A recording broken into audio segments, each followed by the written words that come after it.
Hello students, welcome to English classes. Today we are going to discuss a lesson from our book Vistas, The Third Level. ये chapter काफ़ी interesting है और थोड़ा सा twist and turns के साथ है जिसमें काफ़ी बच्चे थोड़े कंफ्यूज होते हैं. So today we are going to discuss this so that your queries, your all problems can be solved. So this chapter is by Jack Finney, and the main protagonist of this chapter is Charlie. Protagonist means main character. Uska naam hai Charlie and he is 31 years old and he has a wife named Louisa. और उनके एक friend हैं, psychiatric friend. Who is a psychiatric? Psychiatric जो मानसिक problems को solve करते हैं, मानसिक बीमारियों को जो डॉक्टर सॉल्व करते हैं उन्हें साइकाट्रिक कहते हैं. तो उनके एक साइकाट्रिक फ्रेंड हैं जिनका नाम है सैम, और ये सभी लोग जो हैं वो यूएसए में रहते हैं.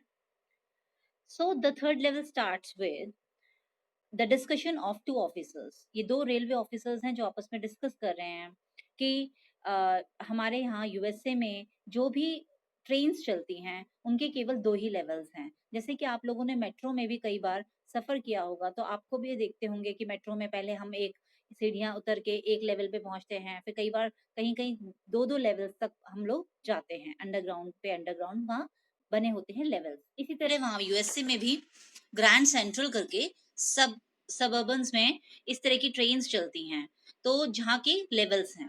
तो रेलवे ऑफिसर्स यही डिस्कस कर रहे हैं कि पूरे एरिया में दो ही लेवल हैं, लेकिन चार्ली जो हमारा मेन कैरेक्टर है स्टोरी का, वो कह रहा है कि नहीं, यहाँ 3 लेवल्स हैं.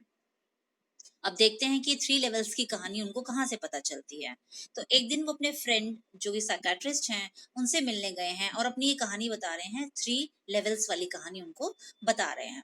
तो जो उनके साइकियाट्रिस्ट फ्रेंड है वो उनको एक्सप्लेन करते हैं कि ये जो तुम बातें मुझे बता रहे हो ये सब तुम्हारी अपने मन की कहानियां हैं.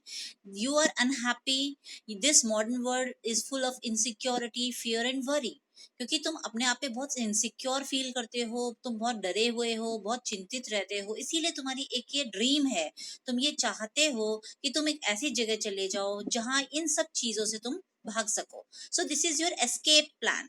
एस्केप प्लान मतलब यहाँ की इस संसार की जितने भी प्रॉब्लम्स हैं उन सब से भागने का तुम्हें यही एक रास्ता दिखता है, जिसमें कि एक ऐसा लेवल हो जहाँ की तुम ट्रेन पकड़ के एक ऐसी जगह चले जाओ जो जगह इन सब चीजों से बहुत दूर हो, यहाँ की परेशानियों से, यहाँ की इनसिक्योरिटी से. सो ये तुम्हारा एक तरह का एस्केप प्लान है, उनका साइकेट्रिस्ट फ्रेंड उनको समझाता है. और जो हमारा मेन कैरेक्टर है चार्ली, उसका एक और हॉबी है, दैट इज स्टैम्प कलेक्शन. और वो जो साइकेट्रिस्ट है वो यही कहते हैं कि जो स्टैम्प कलेक्शन है ये भी, this is also a temporary refuge from reality. तुम रियलिटी से दूर जाना चाहते हो, वहां से हटना चाहते हो, सच्चाई का सामना नहीं करना चाहते, तुम यहाँ की जो परेशानियां हैं उनको हैंडल नहीं कर पा रहे हो, उनसे दूर भागना चाहते हो, इसीलिए तुमने ये एक स्टैम्प कलेक्शन भी एक तुम्हारी हॉबी है. और जो हमारे चार्ली हैं उन्हीं के ग्रैंडफादर जो थे उनकी हॉबी भी स्टैम्प कलेक्शन थी. तो वो एक बार कहता भी है कि मेरे ग्रैंडफादर को तो कोई प्रॉब्लम नहीं थी, लेकिन फिर भी उनकी हॉबी जो थी वो स्टैम्प कलेक्शन थी. अब एक इंसिडेंट है जो कि ग्रैंड सेंट्रल में हमारे मेन कैरेक्टर, कौन है हमारा main character? He is, yes, Charlie. Charlie के साथ हुआ. अब क्या क्या इंसिडेंट, क्या घटना उनके साथ घटी ग्रैंड सेंट्रल पे जिससे कि उन्हें लगा कि एक थर्ड लेवल भी एग्जिस्ट करता है. तो एक दिन हुआ यूं कि वो ग्रैंड सेंट्रल से उन्होंने डिसाइड करा कि वो घर जल्दी पहुंच जाएंगे, तो ग्रैंड सेंट्रल से ट्रेन पकड़ते हैं और बस की बजाय ट्रेन लेके जल्दी से घर पहुंचते हैं. एंड वहां जब वो ग्रैंड सेंट्रल पहुंचे तो उन्होंने फील करा कि ये ग्रैंड सेंट्रल दिन पर दिन कितना बढ़ता जा रहा है. It was expanding like a tree. Tree से कंपैरिजन करा है उन्होंने उसका, कि जैसे ट्री की बहुत ब्रांचेस जो हैं बढ़ती जाती हैं, टाइम के साथ बढ़ती जाती हैं, ऐसे ये ग्रैंड सेंट्रल भी बढ़ता जा रहा है. और हो सकता है इसमें कुछ ऐसे रूट भी हों जहाँ के बारे में लोगों को ना पता हो. तो आपको समझ ही आ रहा होगा कि जो हमारा मेन कैरेक्टर, जो हमारा चार्ली है, वो अपने मन में कुछ कुछ ऐसी चीजें सोच रहा है जिससे वो रियलिटी से दूर जाना चाहता है. और तभी वो एक कॉरिडोर की तरफ बढ़ते जाता है एंड उसको एक लेफ्ट में मोड़ दिखाई देता है और धीरे धीरे एक नीचे को उतरता हुआ रास्ता नजर आता है और वो उसी के साथ साथ नीचे की तरफ चल पड़ता है. वहां धीरे धीरे पहले तो उसको बिल्कुल लगता है कि सुनसान है, there is no one in that place, but after some time he felt that some people were talking there. और जब उसने देखा कि वहां कुछ लोग बातें कर रहे हैं, तो उसने देखा कि ये सेकंड लेवल तो नहीं लग रहा है, it was different from second level. अब क्या क्या डिफरेंसेस थे? वहां के रूम्स जो थे वो छोटी थे, हाइट में छोटे थे। वहां पे टिकट विंडोज, ट्रेन गेट्स बहुत कम थे। लाइट्स भी बहुत डिम थी। इवन लाइट्स तो थी ही नहीं, बल्कि कुछ फ्लिकरिंग लाइट वहां पे जल रही थी, जैसे कि गैस लाइट जलती है ना, हिलती हुई सी, फ्लिकरिंग, फ्लिकरिंग मीन्स हिलती हुई। तो उस तरह की उसने देखी लाइट्स वहां पर। ब्रास के स्पिचून्स रखे थे, स्पिचून्स मतलब जहाँ थूकदान जिसको बोलते हैं लोग, जिसपे स्पिच करते हैं, दैट वाज ब्रास के बने हुए थे। और कई सारे जो लोग उन्होंने वहां देखे, जो मेन एंड वुमेन उन्हें वहां नजर आए, these all people were old fashioned. उनके बिल्कुल ड्रेसेस जो थे वो 1890s में जैसे लोग कपड़े पहनते थे, वो उस तरह के थे। और कई सारी जो चीजें जो वहां बनी हुई थी रूम में, जो स्ट्रक्चर्स बने हुए थे वो वुडन थे, जिससे पता चल रहा था कि पूरा का पूरा एम्बियंस, पूरा का पूरा एनवायरमेंट ही ऐसे लग रहा था जैसे 1890s का हो। तो वो काफी सरप्राइज था। और इसी सरप्राइज में ही went to newspaper boy, and the date on the newspaper was June 11, 1894। और ही वॉज टोटली सरप्राइज। जब वो न्यूज़पेपर बॉय के पास गए तो उन्होंने देखा कि जून की डेट पड़ी हुई है न्यूज़पेपर में, और वो भी कब, 1894 की। फिर वो टिकट विंडो पे गए, वहां पे इलिनॉइस का टिकट लेने के लिए, अपनी अपने लिए और अपनी वाइफ के लिए, क्योंकि उसकी बड़ी इच्छा थी कि वो कभी वहां अपनी वाइफ के साथ घूमने जाए इलिनॉइस। तो उसने सोचा मैं क्यों ना दो टिकट्स वहां पे ले लूं, क्योंकि 1890s में इलिनॉइस जो एक बहुत ही सुंदर जगह हुआ करती थी। तो उन्होंने सोचा मैं ऐसा करता हूँ, फटाफट दो टिकट यहाँ से इलिनॉइस का लेता हूँ और अपनी वाइफ के साथ वहां घूमने जाऊंगा। तो वो जैसे ही टिकट विंडो पे पहुंचते हैं, वहां क्या हुआ, वहां उन्होंने एक क्लर्क जो बैठा था उसको पैसे दिए।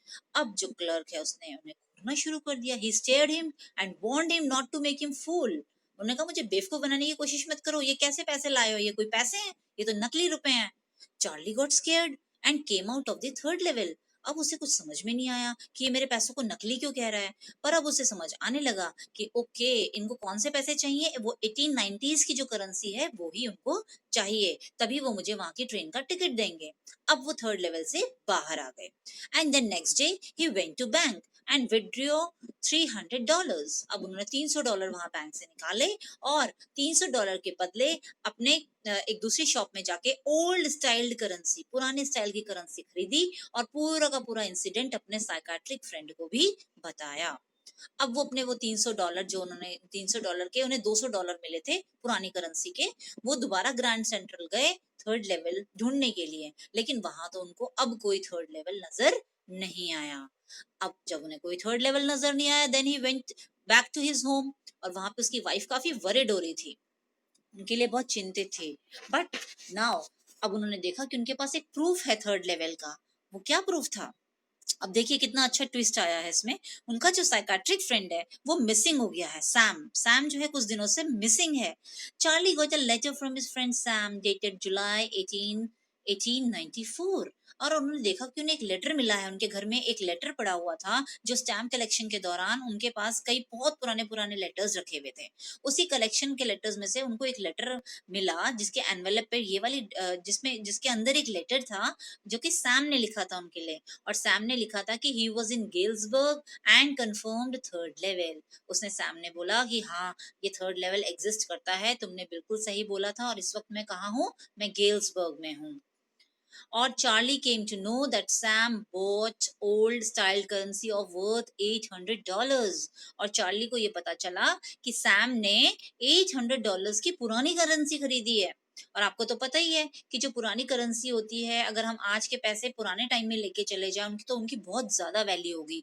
ऐसी उन $800 की बहुत ज्यादा वैल्यू थी। तो सैम ने एक बार बहुत पहले भी चार्ली को बताया था कि वो गेल्सबर्ग जाना चाहता है, और वहां पर हे फीड एंड ग्रेन्स का जो है एक छोटा सा बिजनेस खोलना चाहता है। हे मीन्स चारा, जानवरों को खिलाने वाला छोटे छोटे दाने, फीड। हे मीन्स चारा, वो उन सबका बिजनेस करना चाहता है। ये सैम ने पहले ही बताया था कि मेरी बहुत इच्छा है गेल्सबर्ग में जाके रहने की। तो अब चार्ली को समझ आ गया कि सैम उसी गेल्सबर्ग में चला गया है, यानी कि उसी थर्ड लेवल के थ्रू वो गेल्सबर्ग में, यानी कि 1890s में जा चुका है। So this was the story of time travel. Time travel की स्टोरी है ये, जो कि काफी ट्विस्ट लेकर आई हुई है कि किस तरीके से जब हम रियलिटी से एस्केप करना चाहते हैं, रियलिटी को छोड़ना चाहते हैं, तो हम किस तरीके की चीजों में अपने आप को इन्वॉल्व कर देते हैं। ये सब डे ड्रीमिंग चल रही है, ये मेरे को नहीं लगता है। मेरे को लगता है जिस तरह की सब बातें हैं, ये सब फैसिनेटिंग बातें हैं और ये सब फिक्शन है, और जस्ट वो एक डे ड्रीम ही उनका सबका चल रहा है।